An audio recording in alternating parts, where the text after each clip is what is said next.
Hitting the books and studying hard isn't the only thing some Penn State students can do.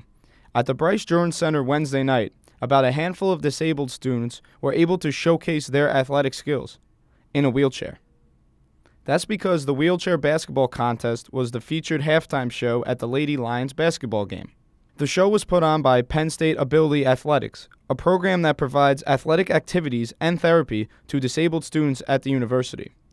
The group is nearly made of 70 members from around Center County. 6 of those members are Penn State students.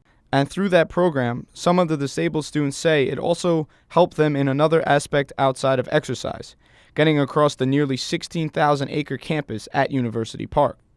Meet Mike McHugh, a disabled student that was diagnosed with nephrogenic fibrosis since birth.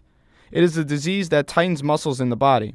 For Mike, the disease is from his knees down, which is making it difficult for him to walk without assistance. In his year and a half thus far at Penn State, therapy has helped him improve his endurance without the use of crutches. At first I thought I'd never come to Penn State because it was so big, but I just fell in love with the campus and I kept on telling myself, I can do this, I'll take the bus, it's not that bad, and I don't really even take the bus anymore. While Mike enjoys navigating the campus with his crutches, other disabled students are provided parking passes to assist them in their travels. That is the case for Nate Schrum, who has lost his right leg a couple years ago in a traffic accident and now prefers to travel shorter distances on his prosthetic leg. One thing that's really good for me is I have a parking pass where I can park wherever I need to, so I don't ride the bus. I just drive up to the building, walk in, and come back out. But once in the building, however, some disabled students may have problems getting to their class. But for me, there's elevators pretty much every building,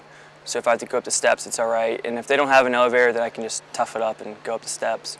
Penn State has more than 400 elevators on its University Park campus, but Penn State elevator supervisor Mark Gates explains that he receives about 30 to 40 calls per week about elevators that are stuck or not working.